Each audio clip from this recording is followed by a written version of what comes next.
ஐயா வணக்கம் ஐயா. வணக்கம் ஐயா, இன்னைக்கு பித்தம் சார்ந்த நோய்கள் எல்லாருக்குமே இருக்கு. பித்தம் அதிகமாயிடுச்சுனாக்க பித்த வாந்தி வருது, அல்சர் வருது, உடம்பெல்லாம் எரிச்சலா இருக்குது, கண்ணெல்லாம் எரியுது, யூரின் போகும்போது யூட்டை இன்ஃபெக்ஷன் வருது, இப்படியெல்லாம் நிறைய இருக்கு. இந்த பித்தம் சார்ந்த நோய்களுக்கு நீங்க பித்த நிவாரண சூரணம் ஒன்று கண்டுபிடிச்சிங்கல்ல, இது இந்நாள் வரைக்கும் நான் எங்க போனாலும் எடுத்துட்டு போறேன். நல்லா எடுத்து போது டேஸ்டா இருக்கும், சூப்பரா இருக்கும். அன்னைக்கு ஃபுல்லா உடம்பு சிலு சிலு சிலு சிலுன்னு இருக்கும். இந்த மருந்தை பத்தி மக்களுக்கு சொல்லுங்களேன். பித்தத்தினால் ஏற்படக்கூடிய நோய்கள் என்ன ஃபர்ஸ்ட் சொல்லிடுங்க. அது வந்தா என்ன, நம்ம இந்த மருந்து எப்படி எடுத்துக்கணும்? பொதுவாக பித்த தோஷம் மிஞ்சும் பொழுது பித்த சம்பந்தமான நோய்கள், கேன்சர் கூட பித்தம் மிஞ்சும் போது வர்றது தான்.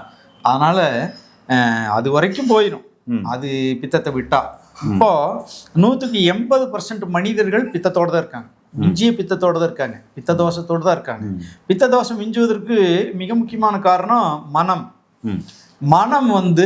கவலையோடையும் அதாவது டென்ஷனோடையும் வெறுப்போடையும் கோபத்தோடையும் பொறாமையோடையும் மிகுந்த மன உளைச்சலோடையும் ஏதாவது ஒரு குடும்ப பிரச்சனையினால ஒரு டிப்ரெஷன் சொல்லுவாங்க. அந்த மாதிரியெல்லாம் இருக்கும்போது என்ன ஆகுதுன்னா பித்தம் அதிகமாகிடுது, ஜீரணம் குறைஞ்சிருது. பித்தம் அதிகமானாலும் ஜீரணம் குறைஞ்சிரும். ஜம்பீர மனப்பாகுன்னு ஒன்று நாம் செய்கிறோம். அது பாரம்பரிய மருந்தோட லிஸ்ட்டில் வருது.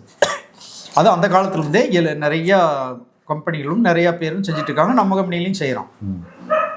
காலையில் பல்லு விளக்குன உடனே நம்ம வசீகரா பல்பொடியில் பல்லு விளக்கிட்டு ஒரு ஸ்பூன் பித்த நிவாரண சூரணம் 1 டம்ளர் தண்ணியில் போட்டு ஒரு 2 நிமிஷம் கொதிக்க விட்டு வடிகட்டிக்கணும்.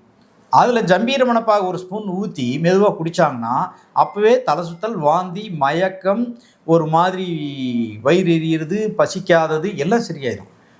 அந்த ஜம்பீர மணப்பாகையே காலையில் குழந்தைகளுக்கு 1 ஸ்பூன் கொடுத்துட்டு இருந்தா பசிக்காத குழந்தைக்கு பசித்து சாப்பிட்றோம். அது நம்மகிட்ட உள்ளே இருக்குது. அது நம்ம அதையும் தேவைப்பட்டால் நீங்கள் வாங்கிக்கலாம். ஜம்பீர மணப்பாகுன்னு சொன்னால் அது நம்ம கொடுத்துருவோம். அது என்னென்னா இஞ்சி, எலுமிச்சை, தேன், ஏலக்காய் தான் அதில், வேறு ஒன்றும்